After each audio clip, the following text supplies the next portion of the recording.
guys, welcome to this episode of The Beat. I'm your host, Tyler Matanani. And I'm Samantha Nkanko. We kick things off with Jonah, who reports on how some of Guam's leaders paid a special visit to a local high school that's been rife with problems.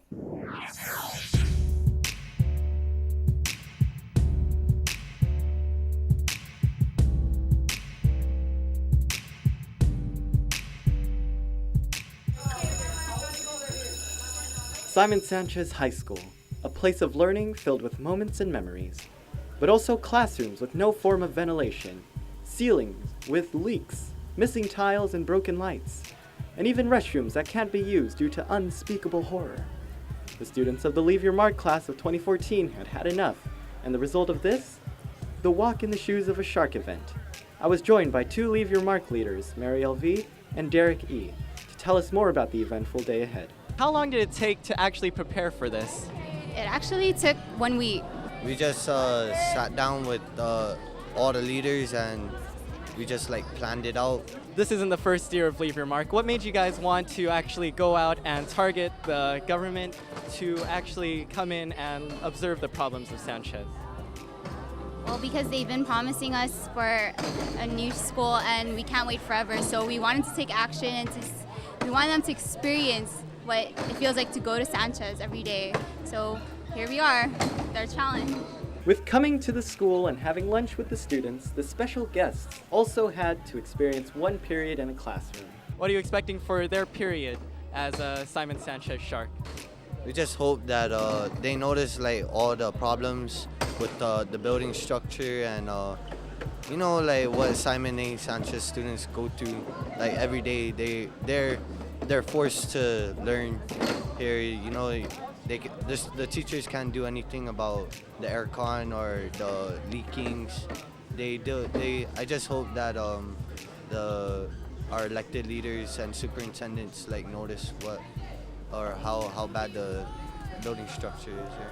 The island's elected officials and DOE Superintendent John Fernandez did in fact see all that was wrong as they took the time to experience the heat in the classroom, the leaks caused by the rain, and all the other problems that the students of the Leave Your Mark were trying to point out. They took the time to answer questions asked by the different classes in hopes to shed some light on what was happening and why they were there. I spent the last few moments of the day with the teacher in charge of Leave Your Mark, Mrs. Gretchen Andres, and she had some interesting information on the last few days before the big event. We haven't had aircon and other problems at the school, and suddenly there was an influx of maintenance workers coming in to fix our aircon and our ceiling tiles and our bathroom stalls.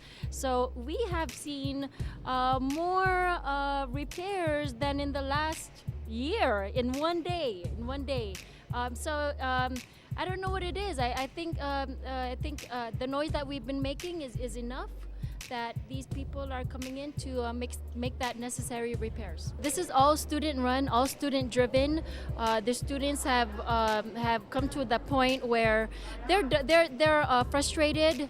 They feel neglected. They feel that they've been forgotten. And I think this is their time to say, you know what?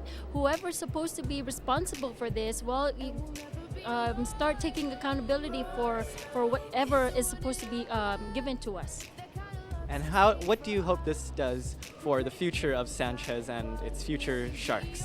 Well, I hope the Sharks and the rest of the Sharks, not just the Leave Your Mark project.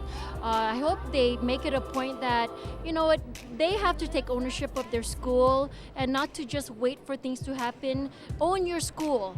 Take pride in your school, because that is the only way your school can get better. Okay, I'm here with Ms. Andres of the Leave Your Mark students. Thank you very much for joining us. Signing off from Simon Sanchez High School, I'm Jonah Cruz. Thanks, Jonah, for that report. Now, we all know the subject of same-sex relationships is quite sensitive, especially with our youth. Our CJ Palarca heads to JFK High School to discuss the issue and how it is viewed. Homosexuality has been around forever, and for the longest time, it has been subject to much fear and confusion. For years, homophobia has plagued the gay community, causing people to bully them, beat them, or even disown them. In recent years, however, society has slowly become more open to homosexuality. I interviewed 3 JFK seniors, Jason Morales and Summer Santos, who are heterosexual, and Victor Urbano, who's openly gay. How do you feel you fit into society? I feel just like any regular person would, I guess. I mean, you can see that online or something like that, maybe in the mainland, but I don't really feel it too much here. I proceeded to ask Jason and Summer how they personally feel about homosexuality in school and in society. My personal opinion is that I don't think there's anything wrong with it. A person should be defined by their sexual orientation. It's normal and it's been present ever since the earliest of times, and people shouldn't be shunned based on their sexuality.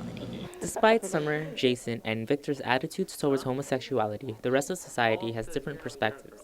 I guess there's a little bit of fear at some times and a little bit of ignorance, but I think at least in this recent time it's already better. I've noticed that like nowadays people are becoming more tolerant to it.